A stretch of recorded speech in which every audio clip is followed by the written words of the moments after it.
बाजूला कुठेतरी आपल्या इथे भांडण चाललेलं असेल किंवा कोणी काहीतरी गैर करत असेल, तिथे जाऊन तिथे बोलण्याची तयारी ठेवायची, हात धरण्याची तयारी ठेवायची. एखादी जखम होते, ती होणारच आहे. पण न करता तुम्ही षंडासारखा नुसते बसून राहणार असाल तर ती जखम मोठी आहे. आपला वकूब आहे, मगदूर आहे, त्याप्रमाणे आपण काम करावं की तुला शक्य आहे, तू करावंस. पण तू करतच नाहीये. तुझं काय नाही, इथून गेल्यानंतर तांगड्यावर करून झोपणार असशील. तो वेळ जर का तू देणार असशील, समाजाचं आपण काहीतरी देणं लागतो हे मान्य करायला पाहिजे आपण. आणि माझी ताकद आहे तर मी करावं, आणि तशी प्रत्येकामध्ये ताकद असते हे आपण एकदा मान्य केलं ना, आम्ही काय करणार, हे काय, असं नाही. बाजूला कुठेतरी आपल्या इथे भांडण चाललेलं असेल किंवा कोणी काहीतरी गैर करत असेल, तिथे जाऊन तिथे बोलण्याची तयारी ठेवायची, हात धरण्याची तयारी ठेवायची. एखादी जखम होते, ती होणारच आहे. पण न करता तुम्ही षंडासारखा नुसते बसून राहणार असाल तर ती जखम मोठी आहे.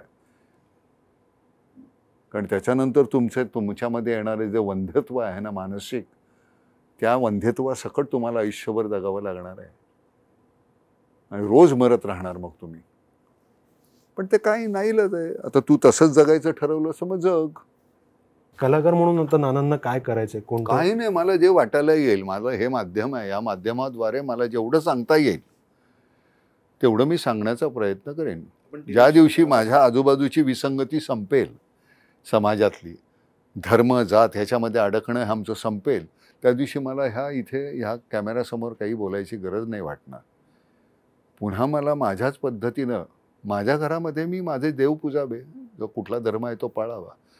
रस्त्यावर आल्यानंतर मी माझा देश एवढंच. देशाप्रती जर तुला आदर नसेल तर मला तुझ्याप्रती आदर नाही. मग तू कुठल्याही जाती धर्माचा अस, आणि जर का तू मध्ये आलास, आडवा केलास आणि देशासाठी माझ्या काही वाईट आणि विघातक करत असेल तर मी तुला ठोकेन. माझा धर्म हा फक्त आणि फक्त देश आहे. मी तुझ्यावर प्रेम करतो, तू माझा देशवासी आहे म्हणून करतो. तू हिंदू आहेस किंवा मुसलमान आहेस किंवा दलित आहेस किंवा शीख आहेस म्हणून करत नाही. तू माझा आहेस आणि इथला आहेस म्हणून करतो. आणि हे प्रत्येकाने आपण करायला हवं. आणि जर कोणी गैर करत असेल तर त्याची गचांडी धरण्याची ताकद ठेवायची, शामत तेवढी असायला पाहिजे तुमच्यामध्ये. आणि एवढं मी करू इच्छितो. हे माध्यम आहे ते तुम्ही नीट छानपैकी वापरता यायला पाहिजे. मला यात आता मी माझ्या संदर्भात मी म्हणतो, मी काय करायचं, नाम फाउंडेशनचा जो सुरुवात झाली, उदय झाला, तो त्याला एक मकरंद अनासपुरे नावाचा अतिशय संवेदनाशील असा तो मुलगा, त्याच्यामुळे नामची सुरुवात झाली. खरं तर त्यांनी मला उद्युक्त केलं, त्याच्यासाठी प्रवृत्त केलं, आणि मग आम्ही दोघांनी मिळून ते सुरू केलं.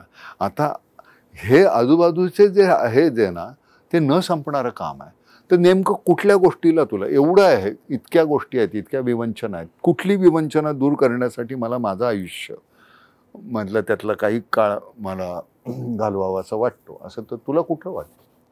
शोध घ्यावा लागेल तसा विचार नाही केला. शाबाश, हे उत्तर मला जास्त आवडले, कारण पटकन काहीतरी उत्तर देणं विचारलंय म्हणून नाही आहे ते. कारण ते तुला नेमकं कुठेतरी तू बेसावत क्षणी तुझ्या कुठेतरी ते सापडेल तुला, त्यातली ती, अरे बापरे हे नाही, हे चुकीचं आहे, मग त्याच्या मागे तू लागशील.